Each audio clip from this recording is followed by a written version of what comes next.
like the patois. She's just The dance hall. yeah. Yeah. I feel like, she's just hope for a brighter day. Yes. Because with the bitches we got running the world now, I'm just weary. So And it's Leshurr.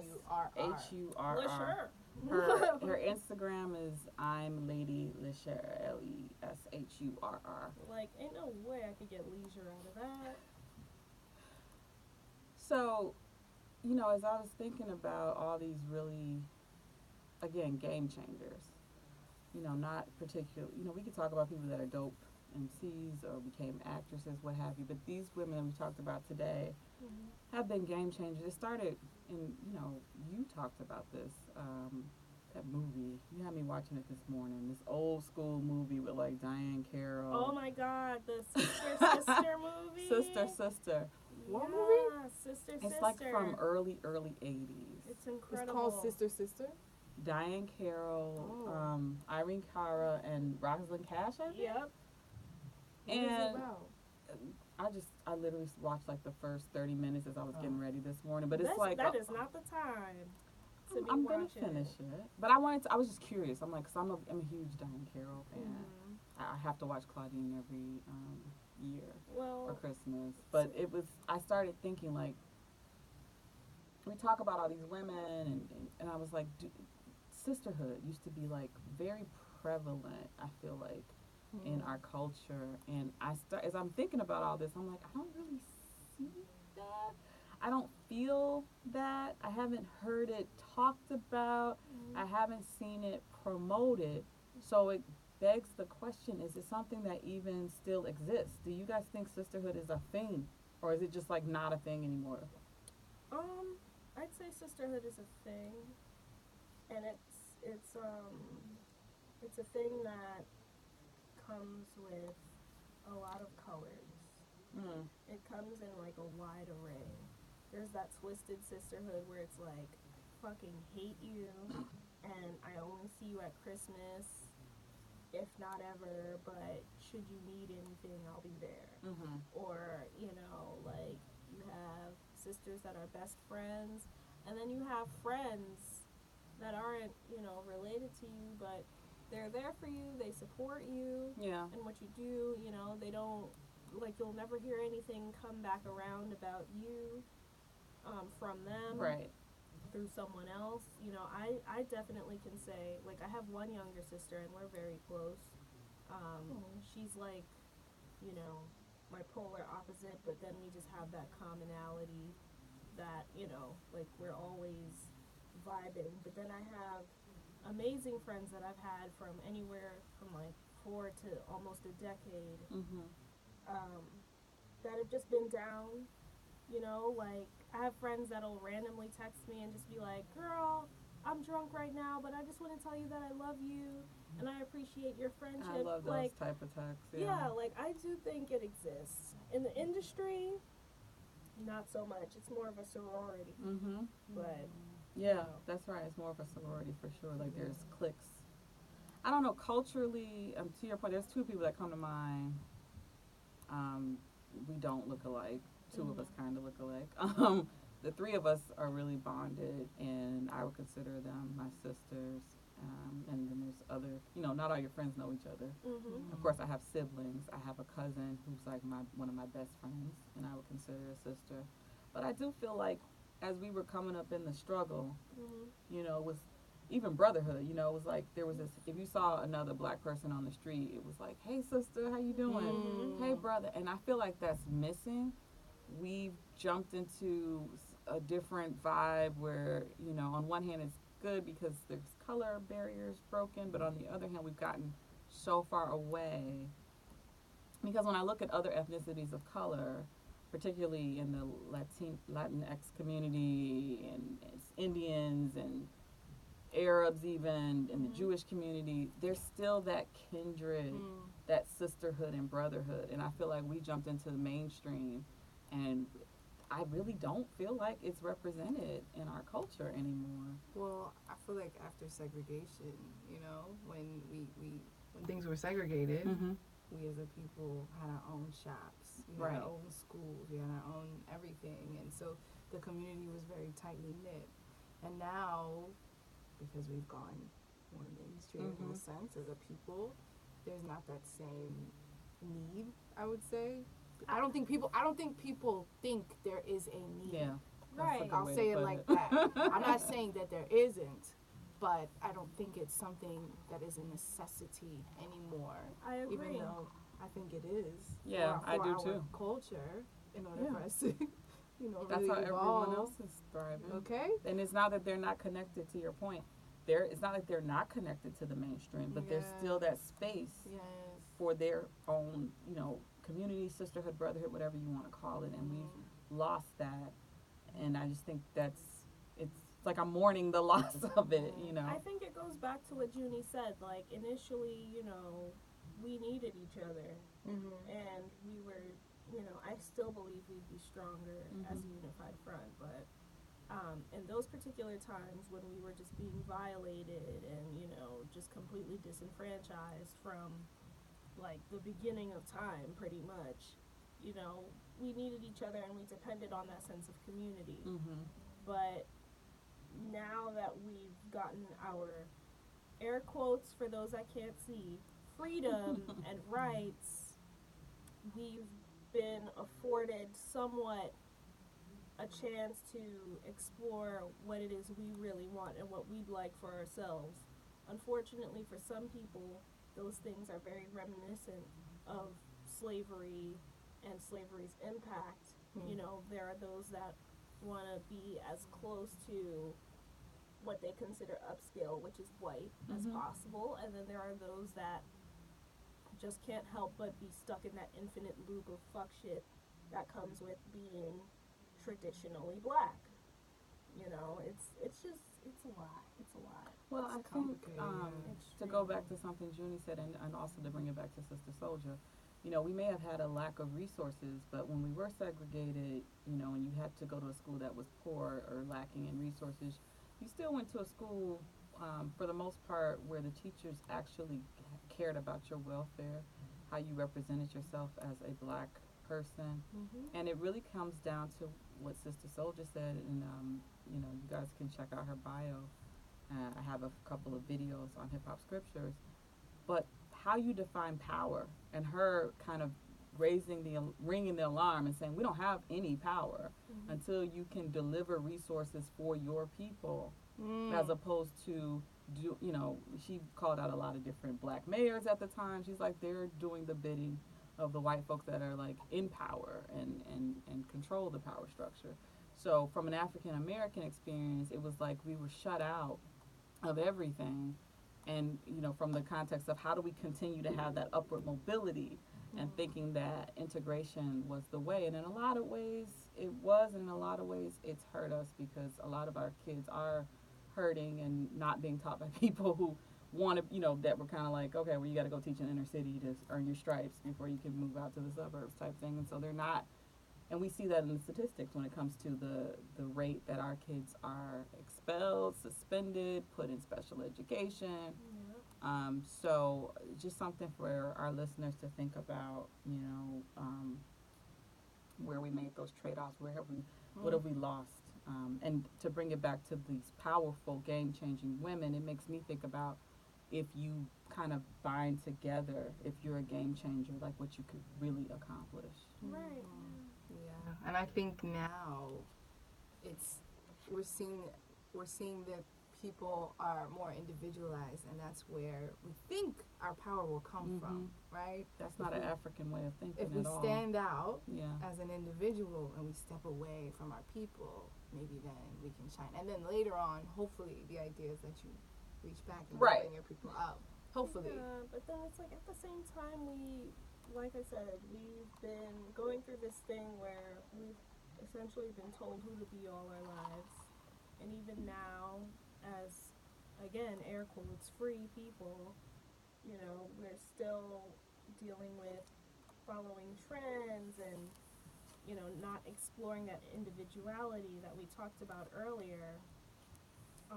So, again, it's like a lot of people wouldn't even be able to feel like they fit in with their community because we're just dealing with all of those different levels. It's just That's something else she talked about, and I was like, I've heard this before, I've struggled with it before, I've watched both extremes of it. When she's like, oh, you got young kids. This is back in, I think, late 80s, early 90s when she was being interviewed. They think they have to talk like this way and dress this way instead of us being able to be ourselves, our authentic selves. exactly Talk how we want to talk, and we're still, intelligent or what have you. And to me, it goes back to that question of power, because if it's not just about, well, if we own this, then we don't have to worry about it. It's about if we're truly a part of this melting pot, being accepted for the way you represent yourself, how you wear your hair, how you speak, without having to conform to the point where you start to lose your identity. right. Because at least I've witnessed, cut your hair if you for the men, if you want to be taken seriously, you want to get a good job, you cut your hair. You straighten your hair if you want to be, so you want to be desirable. yeah, and people love to turn a blind eye to this, but how free, to your point, Kimber, are we if we have to still, it's changed in a lot of industries. We still have a long way to go. One of the reasons I changed industries 10 years ago, but it's still true for some jobs and for some, and even in the military recently, over the years we've seen people saying, oh, you can't wear cornrows or you can't do this. So freedom really means being comfortable in your own skin and having some level of power from a community standpoint. Yep. There's this amazing spoken word poet, which is rare of me to say, because I can't stand spoken word, but his name is Ibrahim Sadiq. And I remember him distinctly reciting one poem where he ended it by saying, if you want to keep someone enslaved, just convince them that they're free. And I feel like that's what we're dealing with now. Powerful. Just on the regular. We're under the impression that everything is good because, we can swipe our Metro cards and make it home every night. Right. But then it's like, can't get decent food in your area, but there's plenty of liquor. Right. And there's plenty of other Fried shit. foods. Right. Like, that in itself, like those underlying things, those things that we tend to overlook are also factors, And, like, I always say this, I notice that black people, myself included, anytime we go somewhere, we're always very mindful of how loud our voices are. We're always very mindful of who, we're touching or too close to. We'll be careful not to get in other people's way, whereas people of other races, they just do whatever the fuck they want, talk as loudly as they want, Fight in the street. with no concern, and more often than not, no scrutiny. Yeah, even and our no kids, judgment. we're like, be quiet, in the restaurant, don't run around. You don't want to cause too much commotion or have people looking at you. And but then on the other hand, we've had people completely comply with, not being seen and ended up dead or in handcuffs. Exactly. So It's a twisted game. Twisted game. That's heavy. So it's my turn for the lyric this time. And, I feel like in past times we've each shared a lyric that in some ways personified either us or what we may have been feeling at the moment. So I was gonna do that, but how something just keeps kind of creeping up in your consciousness. And I was like, why does this keep popping back in my head? It's not particularly relevant to me at this particular moment in my life. But I guess it's because, the theme, the Game Changers, because this was a game changer. You guys will immediately recognize it. But it fits in with the conversation, the discussion today, and I just want to thank everyone that joined us on Instagram Live, because you guys' commentary was really appreciated, and we appreciate the questions. So my lyric, pull up in the monster automobile gangster with a bad bitch that came from Sri Lanka. Yeah, I'm in that Tonka, color of Willy Wonka. You could be the king, but watch the queen conquer. Okay, first things first. I'll eat your brains. Then I'm going to start rocking gold teeth and fangs, which I have done on occasion. Oh, my Lord. I got video to prove it. Because that's what a motherfucking monster do. That last piece, because that's what a motherfucking monster do. I really feel like that applies to everyone we talked about today. And this was a game changer because as I forced myself to listen to this a couple of times last night, it was just no question. Everybody, all the guys on that, and she was the only woman on that song, I always were skip her verse. completely outshined I always skip her verse. during Monster. So, you know, for all our burgeoning monsters out there, whatever it is you're doing, whether you're a seamstress, a teacher, an artist, a musician, a podcaster, keep doing your monster shit. So that's my lyric. Amen. It's our game changer. Keep I going. like how you repurposed it. And gave it Always. actual meaning. The best artists just repurpose and take a little something from here, take a little something from Little there. Banksy quote. I see you. Shout out to Banksy. Oh my goodness. Any additional lyric thoughts or holiday shout outs or general shout outs? My holiday shout outs are for those that smell good in public and for those that, like, I smelled sour milk on the train today. I'm just, like this You've not weather. been having a good time on the train At lately. all. And, like the MTA, which is like the biggest fuckboy corporation ever, has the nerve to ask us for another 25 cents No. when I'm still breathing in, mold and mildew and sharing platforms with rats. But Oh, whatever. God. Yeah, and to all the quote unquote bad bitches that think that hair, ass, and titties is all you need, when your titties sag, when your ass drops, or for those who have fake asses, when it solidifies and cements, just let me know what else it is you plan to do. That's it. All right.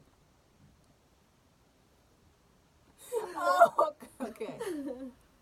I just want to say that we're getting to December. It was our last month of 2018.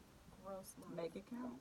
Make it count, but also I like to use December to reflect on everything that has been done, during this year. And just reflect on the things that you have accomplished and give yourself credit for all you've done. A lot of times we stress out and we're like, well, I haven't done anything, and we get hard on ourselves, but there are things that each and every one of you, each and every one of us have done successfully and have accomplished this year. So give yourself some credit, reflect, if that's journal writing or just like a mental note, whatever it is. And then think about what you're going to do in 2019, honey. It's a brand new year. Oh my goodness. I don't know, man. Like, this weather just makes me not even want to go outside. I can't even think about goals, but I hope you ladies, strive and achieve and so on while I hibernate until the summer. But you know what? And also get some sunshine. I know it's hard because it's cold, but these are the months that can lead to a lot of depression for a lot of people. So, right? And so that's real. That's real. So just make sure you get some sunlight in the noon hours of the day. That's when the sunlight. If you can. If you can. Yeah. If you can. And vitamin D, because a lot of sickness and that what they call seasonal depression is caused by a lack of vitamin D. So I think that's what I need. make sure you take your vitamin D supplement. supplements. I'm sad. Yeah. I'll get it like a It makes supplement a or a difference. tanning lamp. Yeah, that's what I was gonna say. A There's tanning there's that lamp that really helps. You can just sit in front of it. Subject yourself So like to on a little Amazon dose or of something? cancer. Well, I want to give a holiday shout out to our listeners and, the new listeners and the listeners that have yet to come that will probably come while we are on our hiatus. And a special shout out to, everyone that's been following the journey with Popping Off Pink, which started fairly recently. Oh my gosh. Very appreciative of the support. You're listening, you're sharing, and things like that. I would say on a personal note for myself and everyone listening, really be mindful as you reflect on your resources, and where you're putting your resources. And a phrase I've been hearing more and more, I've heard of it before, but I'm hearing more people use it, your ROI, your return on investment. You are the bag. Shout out to Yeah, Nati. there's different things that we either have to do or we choose to do, and it takes up a certain amount of resources and energy and time and commitment and creativity. So just be mindful of that and think about as you go into 2019, like what makes sense for my goals. Where do I have the most ROI? Things like that. Hey, thenextcomeup.com. Hey, And what's can worth I my buy a time? come up on the nextcomeup.com? Thenextcomeup.com is an awesome TV show that's produced in Queens by a fabulous woman, and she highlights a lot of folks across the entertainment world, so everything from actors to musicians to you name it. So shout out to you. Well, someone's got to do it. Yeah. Shout out. And take care of yourself, not just physically, but like emotionally. I know Thanksgiving is the one holiday everyone focuses on that my people God. argue, but you never know. And sometimes we go to meet other people's family during this time, or we're seeing people we haven't seen in a long time. So just take deep breaths if you get into any conflict. There's always know when to tequila. walk outside and things like that. And, whenever you can, spend that good time with people who really do, bring out the best in you and appreciate you. So we are signing off for episode 7, and we'll see you guys in the new year. Bye, hoes.